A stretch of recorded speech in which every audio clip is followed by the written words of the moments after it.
Neste vídeo vou mostrar como cadastrar um cliente, né, e fornecedor. É basicamente o mesmo processo, o que muda são as telas, né? O cliente em si, ele não precisa ter cadastro para, né, comprar alguma mercadoria, né, para ter alguma nota emitida pela empresa. Esses dados podem ser informados manualmente, né, sem necessitar do cadastro do cliente. Agora, quando for uma venda a prazo, um haver ou faturamento simples, né, que exige que tenha um cliente, né, para vincular a esse financeiro, aí sim tem que ter o cadastro desse cliente, né? Aqui, no caso, para cadastrar um cliente, você vem financeiro, cadastro, clientes. O que que ocorre? O campo obrigatório é o nome e razão, né? Só que para evitar duplicidades é recomendado, né, colocar o CPF, o CNPJ desse cliente, justamente para não fazer dois registros, três registros referindo ao mesmo, né, consumidor. Então aqui você coloca um CNPJ, um CPF ou CNPJ e aqui especifica o nome e razão, né?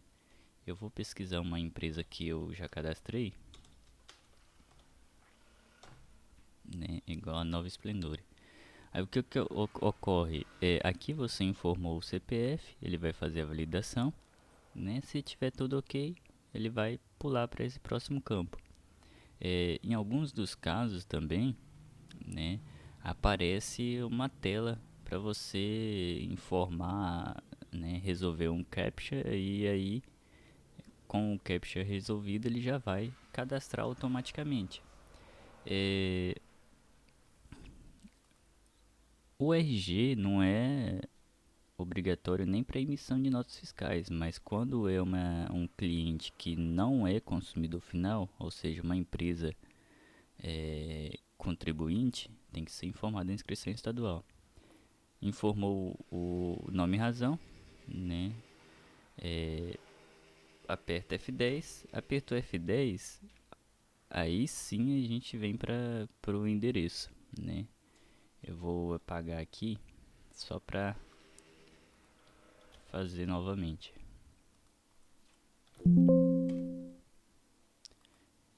Informa o tipo de endereço. O que que ocorre? Pessoa jurídica tem que ter pelo menos um endereço comercial. Pessoa física, né, quando tiver pessoa física, tem que ter pelo menos um endereço residencial, né, que nas telas de pedido de venda, na tela de nota fiscal de saída, né, e no orçamento vai ser puxado seguindo essa regra, né. Aí você coloca aqui que ele é comercial, informa o CEP. Caso seja um CEP geral, né, ou seja, o CEP da cidade, é melhor você informar a sigla direto do estado e depois a cidade.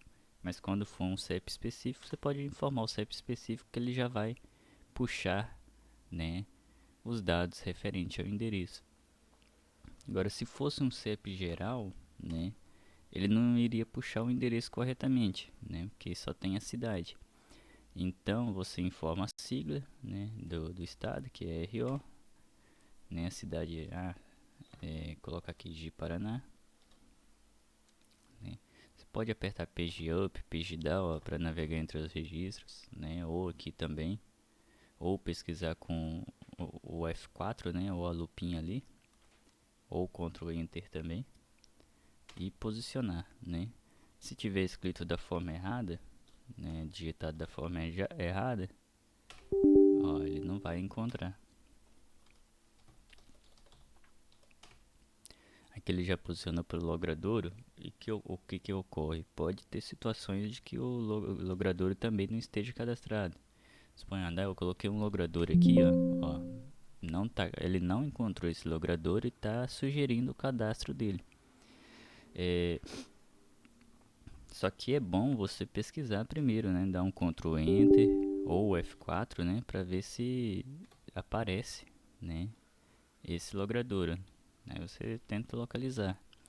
Agora, se não localizou, é cadastrá-lo mesmo, né? Nesse caso, você aperta o, o F7, né? F7 ou o botão de cadastro e, né, informa que o tipo de logrador, se é uma avenida, se é uma rua, né? E eu vou colocar aqui o logrador 7.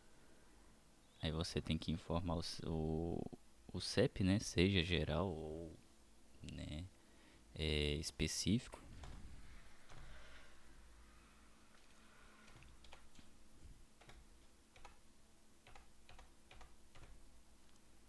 Né? O bairro tem que ter atenção também quanto a isso. Tem que ser informado da forma correta, né? Tem que pesquisá-lo e setar nesse campo. Nesse caso, ó, você aperta Ctrl Enter e pesquisa, né? Selecionou, beleza. Aí você pode apertar F10. Agora, se você coloca um bairro aqui que não existe e aperta F10, ó, registro não encontrado. Então você tem que pesquisar, ver se localiza. Se não localizar, você vai ter que, né, cadastrar também. Clica no botão de cadastro e informa que é VRT. Né? Colocou VRT, ó, ainda vai dar erro, ó, não, ainda já deu certo. Aqui no número, você especifica o número. Se não tiver número, você pode colocar SN, né? SN, e-mail, internet, complemento não são obrigatórios, né? Somente se precisar. Aí aqui no campo observação, tem alguma observação que o vendedor precisa ver quando estiver vendendo para esse cliente. Né, você coloca aqui, ó, para aparecer a observação para o vendedor, que esse campo aqui, o que que acontece? Esse campo aqui você pode colocar outras observações, só que não vai aparecer para o vendedor, somente no cadastro mesmo. Só que para aparecer para o vendedor, você tem que colocar OBS, né? E no final asterístico. E dentro de OBS, né, dentro desse delimitador, aí você especifica, cliente, né, com equipamento emprestado. Ó, no caso, esse cliente pegou um equipamento emprestado, né, que na verdade é um parceiro, e tem que lembrar do vendedor cobrar esse equipamento que foi emprestado, entendeu? Então vai aparecer lá para o vendedor. Aqui aqui você tem que apertar F10, né? Você inseriu todos os dados, aperta F10. Beleza. Normalmente quando você aperta F10, né, ele posiciona para um novo registro. Igual aqui, ó, olha, normalmente ele vai ficar assim, posicionado para um novo registro. Significa que você pode adicionar outros endereços, né, que não sejam o principal. Em telefone, né, você segue a mesma regra do endereço, né? Você pode colocar aqui que ele, né, tem que segue a mesma regra, né? No caso, o tipo de telefone. Se for pessoa jurídica, tem que ter pelo menos um comercial, né? Se você quiser que apareça lá na tela de orçamento e no pedido de venda. Quando pessoa jurídica, pelo menos um comercial. Quando pessoa física, pelo menos um residencial, né? Aí, aqui você pode, né, especificar o DDD e o número do telefone e aperta F10, né? Se tiver algum comentário também pode colocar. E nessa tela de cadastro tem vários campos que podem ser utilizados, né, de acordo com a necessidade da empresa e, né, na maioria dos casos, né, não tem necessidade, mas caso algum dia precise, né, estão aqui para ser utilizados. Só que o campo mais utilizado aqui do cadastro de clientes, né, está presente aqui na aba parâmetros, né, dentro da outra aba limite, né. E aqui você pode especificar, né, esse cliente, ele está sendo feito cadastro para financeiro.